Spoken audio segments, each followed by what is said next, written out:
Hey, how's it going? What's up? Got some old school Viking artifacts for you. All right. Whoa. I mean, this is definitely some money right here. I really want to make a couple $1,000s a day. It's a couple of the items, I didn't know exactly what they were. The prized possession, I believe, is this gold Viking bracelet. And the things I had to trade for it, it better be one of a kind. All right, so where did you get this stuff? I have a buddy that lives in England, and he has an antique store, and we buy and we trade from each other. And I had something he wanted, so he happened to trade me for this stuff. All right. These are more like fragments of something.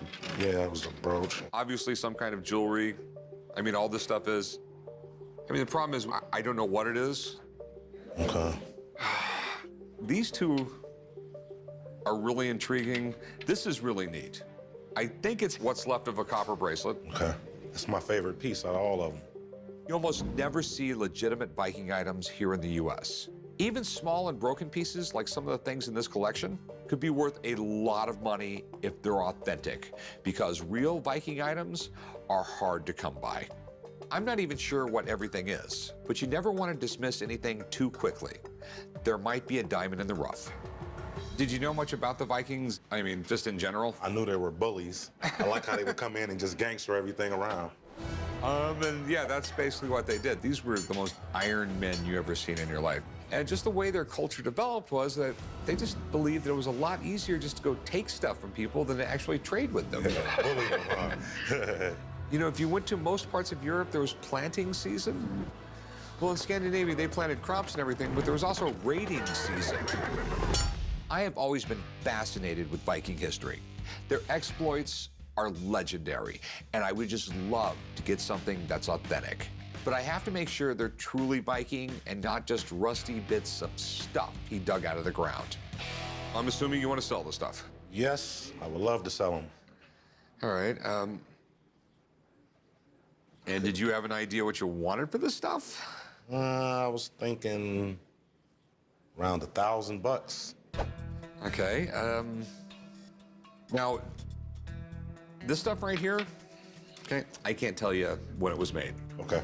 Okay, I don't know if this is Celtic from like Ireland, Scotland. It's haunted. Okay, I can't tell you anything about it, okay? I can't tell you when this was made, but I can tell you this is gold. So there's a lot more than $1,000 worth of gold here. So I do have a friend, he is in town. I met him in New York, and he actually works on the Viking collection there at the Metropolitan Museum of Art. Okay. Can I have him look at this stuff? That's not a problem. Okay? Be my guest. Hang out, maybe buy something. I know he's calling in the expert, but that makes it better for me. So him calling the expert just puts money in my pocket.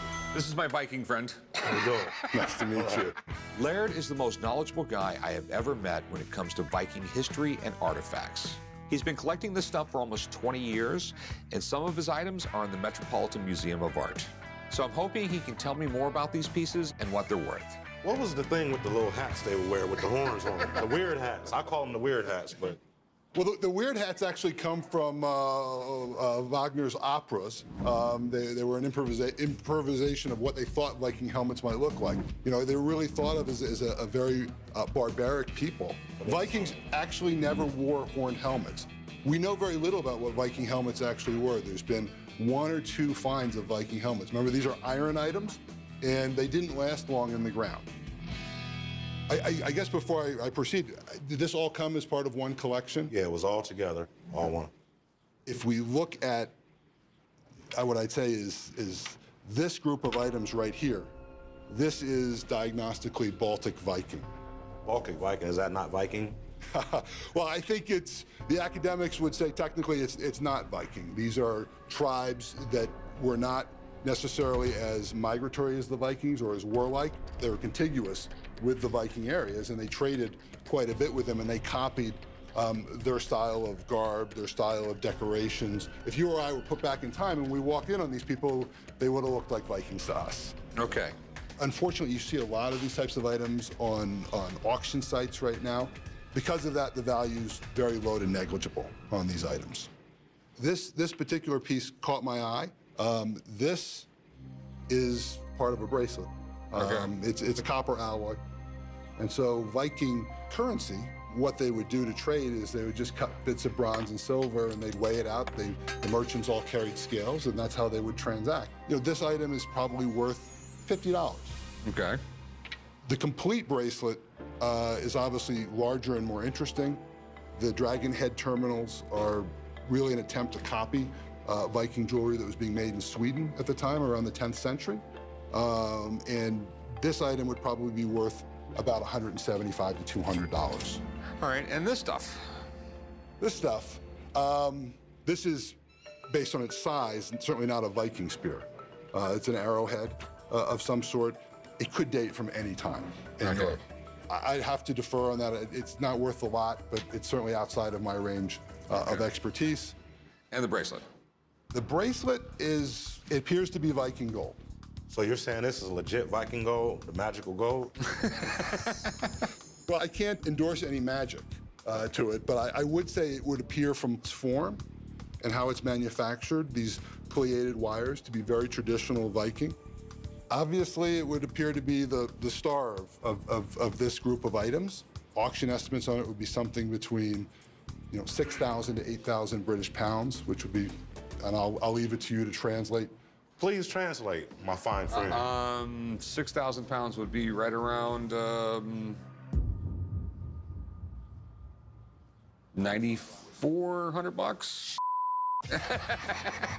Man, I knew it was worth something. He quoted the bracelet at over $9,000, and I think that's great because I only thought I was gonna get $1,000 out of it. So looks like I hit the jackpot. Well, thanks for coming in, man. I really appreciate it. If you want to see some real exciting stuff, I've got a couple swords that I'd be happy to bring by the shop and show you. Oh, bring them by. I'll take a look. Terrific. Hey, appreciate you, buddy. No problem. All right. My pleasure. All right. I'm gonna show you what I want. Okay, these right here, I want to give you 150 bucks for it. I was thinking more along the lines of about 400. You heard what the guy told you.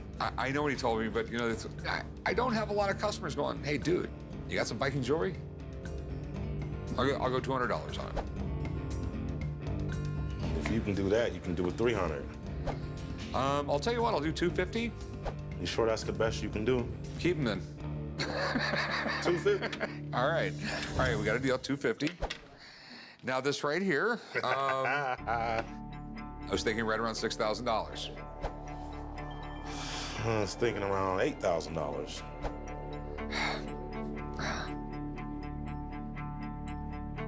Okay, plain and simple, I'll give you 7,000. I will not give you any more. That is what I will give you. It is a more than fair price. 75? No, $7,000. Okay, I mean, You're a hard guy to I'm not a hard guy to deal with it. You're the one who walked in here and wanted 1,000 for all of it, and you're walking out of here with 7,250. Okay, well, for the magical gold, we'll have to settle at that, buddy. Okay, all right. Okay, I'm gonna box this stuff up, and I will meet you right over there at the pawn counter. Okay. 7,200. I'm gone. Hit the jackpot straight to the bank. Let's get on. Hey, how you doing? Well, how's it going? Pretty good. What can I do for you? Just came in to sell my helmet here. How did you get this? So we were at an estate sale, me and my sister, and came across it and thought it was super cool. It reminded me of an old football helmet, from like the 1800s. Are you a football player or something? Yeah, used to be. I feel like Magneto. Xavier won't get anything from me. I'm here at the pawn shop today to try and sell my iron helmet. It's really, really old looking and kind of thought it'd just be something cool to have. I've done a little bit of research on it, and I'm hoping to sell the helmet today here for about $750. Man, this thing is sexy. I'm by far no expert on these, but it looks like the craftsmanship of the time from the 6th, 7th, 8th century, They obviously didn't have the same type of tools we had for precision cutting and stuff today, so it just looks really, really cool. It's an Anglo-Saxon helmet, and they would have been worn by, all kinds of people. Even the Vikings would have worn something similar like this. I think it's made out of iron. I'm pretty buff, so it doesn't seem very heavy, but I mean, it probably weighs, about 5 to 8 pounds maybe, I'm thinking? Yeah. If you're getting an arrow shot at your head, I'd rather have this than a piece of wood there, right? Yeah. This is gonna protect you a lot more. How much are you looking to get? I want to get $750 for it. Honestly, I don't know if it's worth $750, $7.50, or $7,000. I really have no idea. If it's real, it could be worth more than that. I'd like to have my guy come down, test it, see if it's from the period, and maybe we'll be able to make a deal. Awesome, sounds great. All right, find something to buy just in case you get some money from this. Appreciate it, thank you. I'm really excited for an expert to come in and take a look at it. I'm hoping he can authenticate it so I can get exactly what I want. Hey, Bob, how you doing? Chumley, how you doing, bud? Whoa, it wasn't me. Take a step back. So that's what you called me down for. I thought you said you had a sexy helmet. Oh, well, it was on me, so it was sexy for quite a few minutes. No, it's not a sexy helmet. What you've got appears to be an authentic Anglo-Saxon helmet, but to find one in this condition, you just don't find them. Iron doesn't last for 1,500 years. When you find them, they're usually powder. So my guess, this wouldn't have been found in the ground. It would have either been in a bog or possibly a river, someplace where there wasn't a whole lot of oxygen that could get to it to have it deteriorate. What do you got to do to test it out and make sure it's real? This little gun will shoot a little beam of X-ray into it. If everything goes right, the XRF is going to show me the metals it's made out of. And that Okay. will tell me if it's carbon steel, which is how it would have been made 1,500 years ago. So let's take a look at it.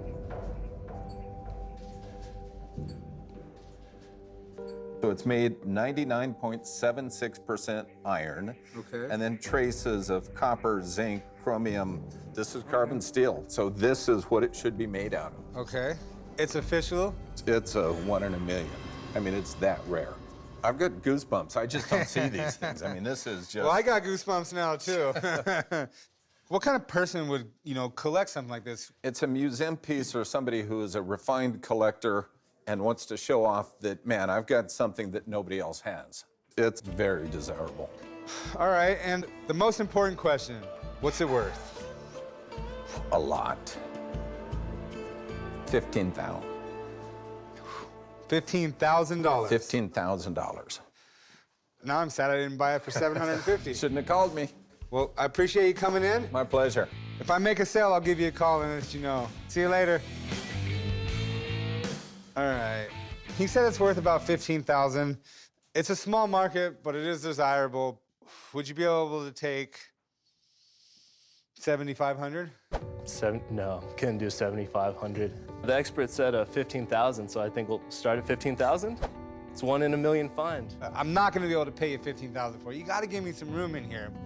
Give me a good number that you'd be happy with. How about 11,000? 11,000 is a lot better than 15,000, but still more than I want to pay. 95. Can you come up a little bit more than 95? I know he was just telling you the rarity of it and the condition it's in. I really can't. 9,500 leaves me a good amount of room. And I have to sell it. It could stay here for a year, it could stay here for 2 days. $10,000? 10 big ones. I'm not gonna let it walk over 500. So for $10,000, you have a deal. $10,000, it's yours. Pleasure. I'll meet you over at the counter. I'm in shock. I had no idea it was worth that much. I can't believe I'm leaving here today with $10,000. Just blows my mind. Hey, what's going on, guys? Hey, what's up? I'm looking to sell a book. Sell a book. What kind of book is it? It's an annual registry of 1776. The Declaration of Independence is printed in it. Wow. I brought an annual registry of 1776, which contains a copy of the Declaration of Independence. I'm looking to sell my book today to take my lady out here in Las Vegas, get her drunk, and maybe she'll marry me. This is 1777 in England, okay? When this came out, this was all news from the year previous. But the compiling of information was not really great back then. And this was basically the 1777 version of Wikipedia. Okay. All right. People come in here all the time with random items they know very little about. But I actually know what this is. It's like a journal that covers the major events of a year. Imagine the people in England reading this and trying to make sense of this ragtag group in the colonies that were willing to put their lives on the line to fight against the most powerful country in the world. I'm sure a lot of them were none too pleased. Where did you get it? It was my grandfather's. Okay. And we recased it to stabilize the book so pages wouldn't fall out. Generally, You don't restore old books, just so you know, unless it's like absolutely necessary. It was absolutely necessary. Looking through it, it's most likely pro-English. It would probably be a really interesting read, everything they have to say about those damn colonists, trying to rebel from the king. All right, here we go. The Articles of the Confederation. Well, what's all that about? How old are you? I'm 30. Oh, it's the Articles of the Confederation. It's the first Constitution of the United States. Oh, okay. All right, what'd you want to do with it? I was looking to sell it. How much were you looking to get out of it? $2,000. I'm intrigued. I'm deeply intrigued because something printed from 1776 and has things like the Declaration of Independence in it could be some serious money. Son, do me a favor. What's before that? you leave. What's you that? call Rebecca. All right, bye. Love you too. Uh-huh. Rebecca knows everything there is to know about books. Okay. Why don't you look around for a little bit? We'll wait on Rebecca and Cool, sounds good. it's amazing to think what was going on in the world when this book was published. And the fact that this is printed in a British point of view makes it really interesting. I have to be honest, I've never seen anything like this. Hey, what's up? Hey, Rick, nice to see you. A guy brought in an old annual register. These things aren't usually a big deal, but this one is from 1776. It includes the Declaration of Independence and the Articles of the Confederation. It's an amazing find, and Rebecca's gonna help me come up with a price. That's it. Really cool. One bad thing is, though, he did rebind it. This is definitely a rebind and definitely a recent rebind. But it will affect the value of the book, just so everyone knows. That's your opinion. Oh, no, it's That not her is my opinion. opinion. She knows. You know, you come to me for an appraisal, I'm gonna give you my opinion. Okay. So that's what you're gonna get. So you've got the Annual Register. This is actually a pretty important publication at the time. It was edited by Edmund Burke, who was a member of Parliament. He was famous, incidentally, for supporting the American colonists in the Revolution. Okay. For example, he gave a very famous speech supporting the repeal of the tea tax. You know, the tea tax that led to the Boston Tea Party. So, That's the way the history books read it. I know the real story. oh, all right, well, I'm not gonna get into that with you. But one thing that's cool about this too, there are descriptions of battles in here, including the major defeat of Washington in New York. And it was a huge loss for Washington. They had to retreat over the Delaware, very famous. And it was a pretty good example for the English. They were reading about this saying, of course, the American colonists don't stand a chance. The Annual Register was the perfect publication for any kind of gentleman or any educated man who wanted to know what was happening in the world. Not only history, but politics. Anything that people were talking about was put in this magazine. So, what do we have here? This is really a landmark year, period. I mean, not only do you have the description of the battles, but you have the Declaration of Independence, you have the Articles of Confederation. It's kind of like All right. banger year. But that doesn't necessarily equate to value. You're right. This one, you have issues. I mean, there's a tape repair here, and I really mean literally tape, which, not good.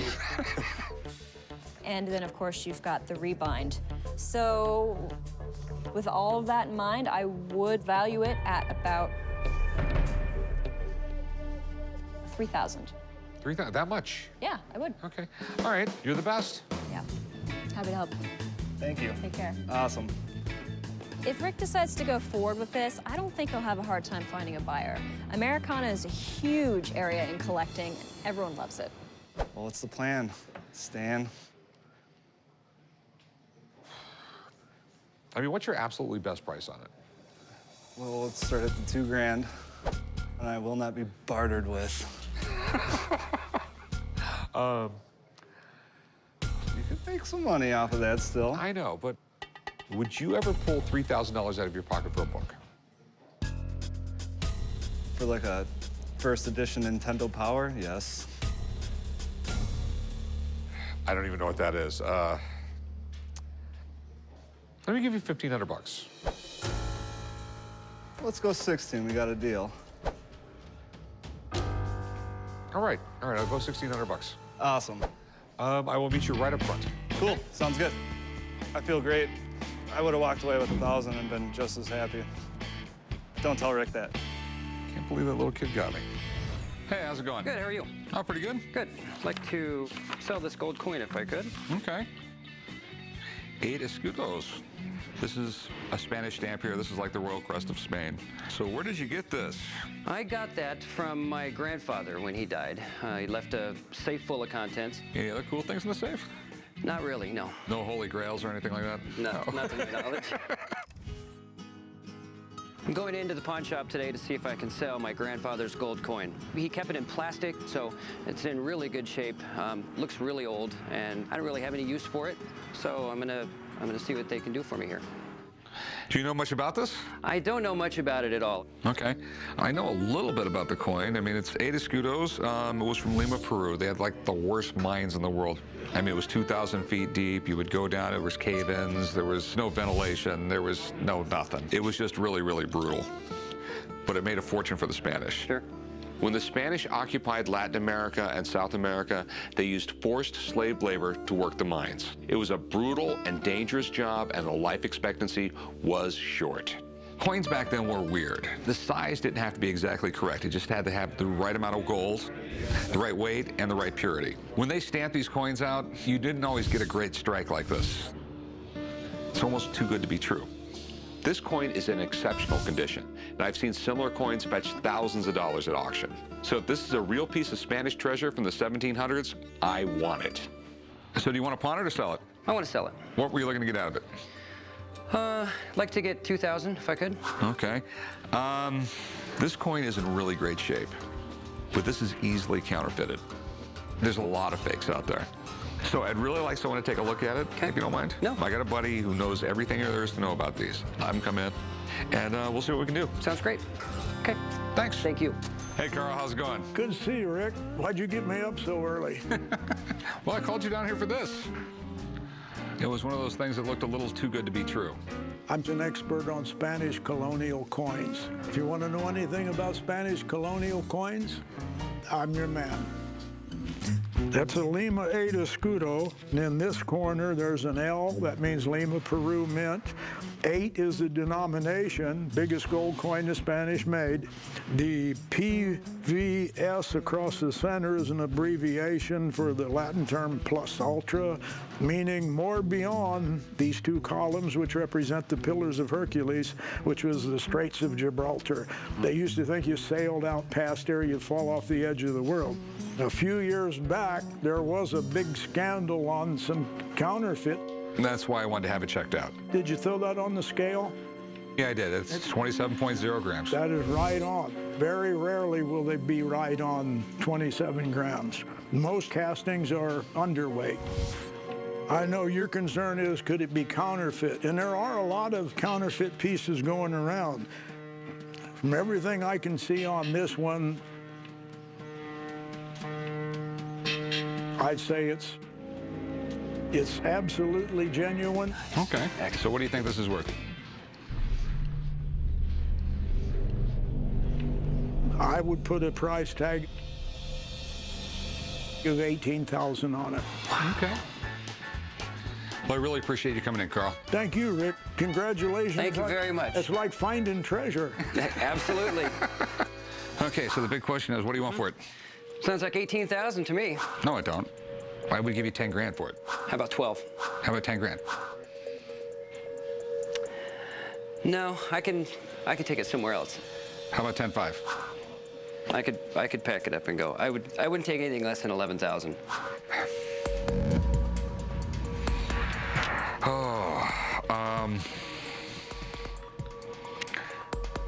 I guess I got to do what I got to do. 11,000. 11,000. Okay. Got a All deal. right. Thank All you. right. Let's go do the paperwork. You got it. I'm shocked at how much the coin was worth. I had no idea. Considering I was only asking for $2,000 when I first got here, and now I'm getting 11,000, I feel very happy with that. Hey, how's it going? Good, how are you? All right, just looking around. Sure. Unfortunately, even when I'm on vacation, I can't help myself. I'm always looking for deals. One of the weird things about a random antique shop, you'll never know what you'll find. It might just be completely full of junk, might be full of treasures, might be overpriced, might be underpriced. Is the player piano for sale? Well, everything has its price. What year is it? It's 110 years old. And it works and everything like Yeah, that? here, try it. It's a hit of the store. Okay.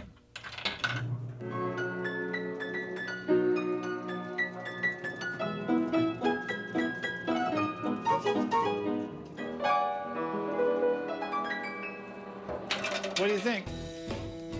So what would you take for it? It'd have to be more than 10,000. That's a little more than I want to pay. Well, I'd be in trouble if I sold it. I'd give it to my wife for her birthday. How much do you love your wife? A lot. Okay. What this place has got going for it, it's pretty damn big, so there might be that one little treasure stashed in a corner somewhere. This is definitely pretty cool. Excuse me. Question? Yeah, do you know anything about this? It's on consignment. I don't know anything about it. Looks like some sort of helmet. Samurai helmet, it looks like. You're asking $300 for it. I probably shouldn't tell you this, but you're not asking nearly enough for this thing. He had a price for $300. I have a conscience. I believe in karma. I had to tell him what it was worth. Because it could retail for as much as $2,500. Really? Yeah. Wow. I own the Ugly Trailer Antiques in Hurricane, Utah. With the samurai helmet, I was really surprised that it was worth that much. That blew me away. I think the customer that has it on consignment will be thrilled. This is actually really cool. This is a samurai helmet from late Edo period. When is that? Early 1600s to basically 1868, I believe, somewhere right around in there. You know, you had the emperor, who was like the king, and then you had the samurai, which was sort of like the royal court. They were basically the equivalent of like dukes and earls in England. Over the years, I've seen a few samurai helmets. I've seen a lot of samurai swords. So when you get those things in your store, you try and do a lot of research on them. That way, you know next time they come in, what to look for. I mean, everything on this thing looks right. So how much will you take for it? What will you give me? $1,250. I gotta do a little better than that. You only wanted $300 to start with. So what will you take for it? Well, I think after what I've learned about it today, I think we've got to have at least two for it. $1,500? Come on, you can do better than that. 17. I'll go 16. 1650.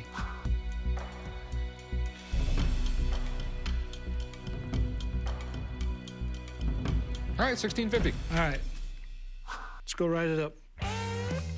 Usually I say that. Just goes to show when you go into an antique store in a small town, every once in a while you can find something. I think I can sell it quick. Hey, how's it going? Well, I was in a while ago. I sold an item to you guys, some crabby old bald-headed guy. You look like an honest guy, but I still don't trust you. Must have been my dad. Oh, how nice for you. Couldn't agree with you more. What do we got?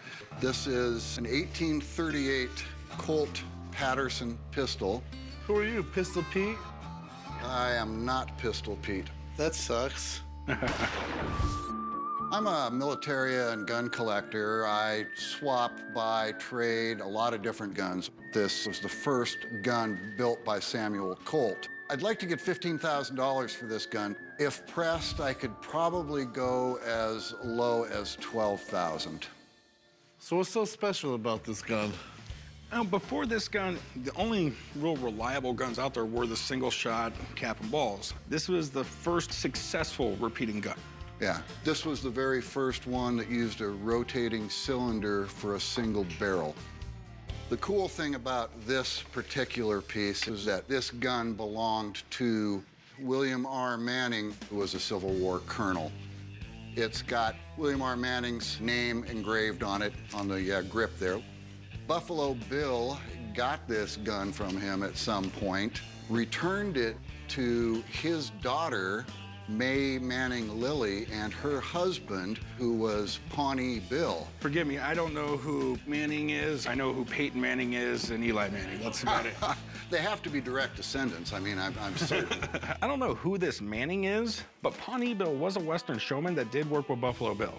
We're talking about some of the most iconic figures in the Wild West. If it checks out, we got a major find here.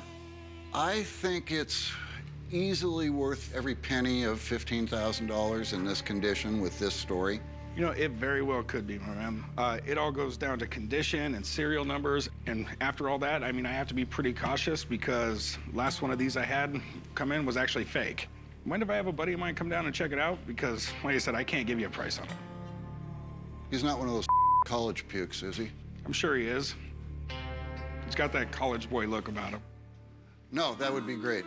I hope this college puke that they're bringing in doesn't tell me this gun is fake. I'll be quite disappointed. Well, here we go, man. Colt Patterson pistol with some Buffalo Bill stuff attached to it. Wow. It's a nice piece. Yeah, absolutely. It's the gun that started it all. This was the very first percussion revolver. Right. Colt charted new territory with the development of the Colt Patterson. They made about 1,000, and I would guess there are probably 100 left. They're very, very rare and very, very valuable.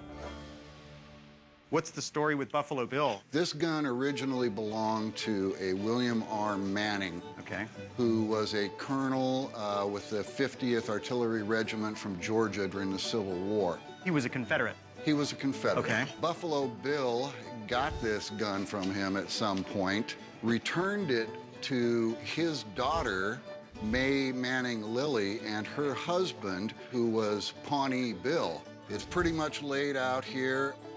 Buffalo Bill is a big name in history, and if you've got a gun that can be even tangentially related to him, you're talking a lot of money. The box, I have no doubt, was sold by this family, and I have no doubt there was a gun in it. The question is, was this the gun in the box? I see.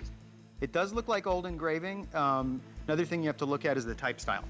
Is this a modern font, or is it an antique font? Okay. The engraving does look old, so I'll give you that. Okay, Corey, what are your concerns? Had fake ones come in before.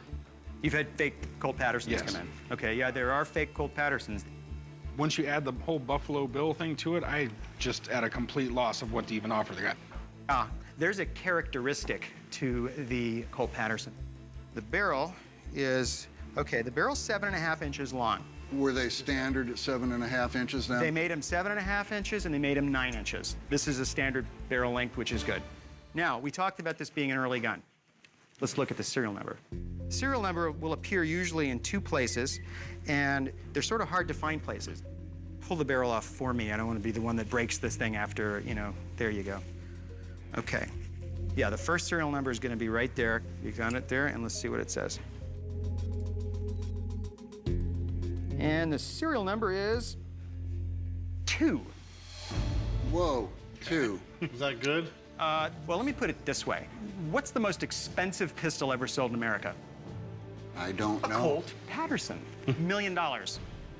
Great condition. I mean, it looked brand new. If this gun is serial number 2, it's the second Colt ever made.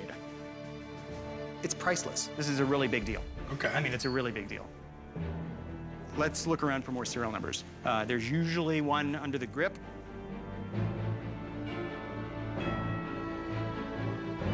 And the number is bigger than 2. How much bigger than 2? 936 numbers bigger than 2. Oh, man. Don't be disappointed. This is still a rare gun. You know, very shortly after this gun was made, Colt went bankrupt. Yes. One of the things that one of Colt's partners did was that he decided to recover his investment by sort of taking inventory and selling it. And what he did is he continued to assemble and sell Colt Pattersons. Okay. And my opinion is that's one of these.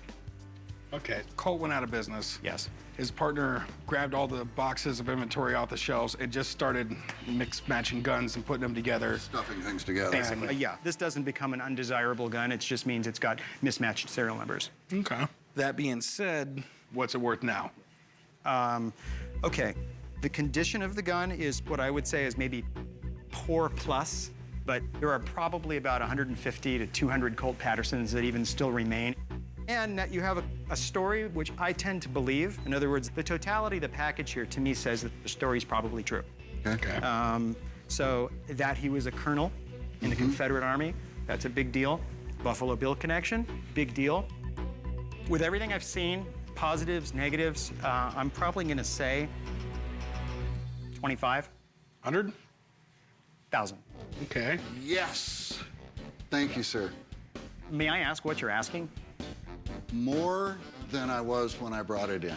I'll just say, not knowing that number, pay the money. Okay. Pay the money. You're not going to get another chance. Appreciate it, man. Take care. Well, it's not number 2, but it's still a Colt Patterson. There were less than 1,000 of these guns made, and that means something. It means that it's a very rare gun. Well, you heard what he had to say. What do you want for the gun? I was asking 15. How about 19? I'm thinking more in the 12 range. Oh, God. Let's see, I bring in a gun and you want to rob me? 12 is way too low. Give me another number. I'm not paying 19 for the gun. Okay, how about 17? How about we go back to what you originally wanted for it, and I'll give you 15. 15, huh? Oh, geez. Yeah, I can do 15.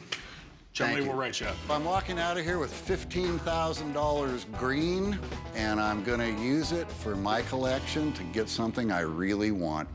Hey, how can I help you? I'd like to try and sell this Colt revolver. This is cool. Do you know much about it? I know it's an old piece. I want to say 1800s. This is a very early Colt single-action army. This is 1870s, and everyone wanted them. And they also had the world's greatest advertising campaign. God made all men, and Colt made them all equal. I came down to the pawn shop today to sell my Colt revolver. I don't know much about Colt revolvers. Mine looks old, and I'm hoping it's worth a lot of money. If I'm able to sell the revolver today, I'll probably just take the family on vacation, maybe a cruise or something. The Colt single-action army really was just incredibly revolutionary. I mean, this was the most high-tech thing around in the 1870s. Before this, it was, you've seen the old movies, them, packing the guns with gunpowder and putting a ball in this.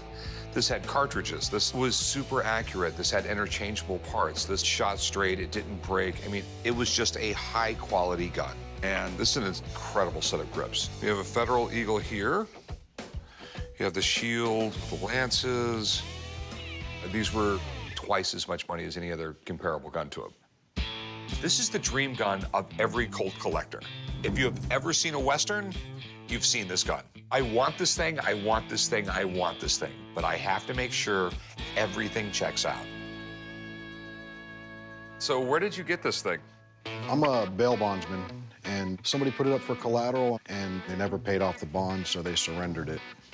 There's an appraisal on it. I took it in for $25,000. That's what they owe. That's what I'd like to get. Okay. And they're saying an obvious factory reversal of the numbers. It's often the case with arms engraved and nickeled. So you want $25,000 for this? Yeah. Do you mind if I have someone take a look at this thing? I mean, I just have a lot of questions on the gun. I mean, it's really weird that you have 2 serial numbers on the gun, but if everything checks out, maybe we can make a deal. Great. Okay?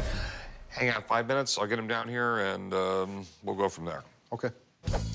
I'm a little excited and a little nervous to hear what the expert has to say. He might devalue it.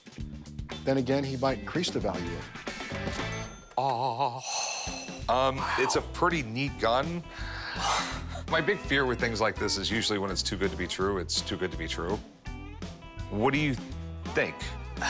I mean, at first look, it's gorgeous.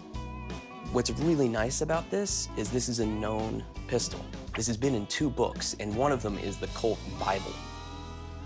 So, it's a single-action army, 7.5-inch barrel, which was the standard cavalry length. The single-action army changed everything. I mean, this is the gun that won the West, also known as the Peacemaker, the Colt 45. I mean, this started it all.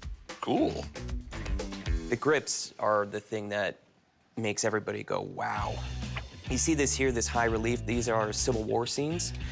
Colt didn't make that grip.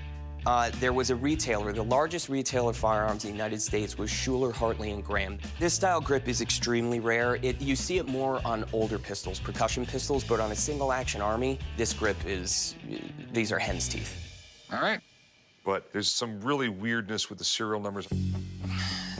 Most Colt collectors go, I want all matching serial numbers. But I think it's a pretty fair assessment to say, look, these were hand-stamped. They were making them thousands and shipping them out, and that could just be a simple mistake. It could drive the value down a bit, but there's so much right about this beautiful gun that, you know, for me, I would still want it. So we have an 1876 really fancy Colt. You got a piece of magic here. Okay. So what is this piece of magic worth? I would say that at auction, I would safely guess that this would sell for $35,000. If it went above 50, it wouldn't really surprise me. Wow. I was thinking it was going to be a little bit less than that, but I'm not surprised. I mean, it's a beautiful piece. Okay, well, thanks, man. You're welcome. Appreciate it. Okay. Thank you. This gun is an excellent buy for the shop. The model is known as the Peacemaker, but if Rick can get a good deal, it'll be known as the Moneymaker. All right, so 25, no problem. Amy, what's your best price? You give me $40,000, I walk out the door. No, if at 40,000, you're walking out the door with the gun. Even though you can sell this for 55, 60,000 here. No, he says maybe. 35. I go 26. 27,500. Gun's yours.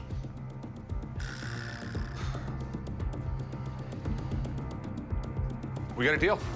Great. I'll meet you right over there. Honey, pack your bags, because I'm taking this 27,500, and I'm going to take the whole family on vacation.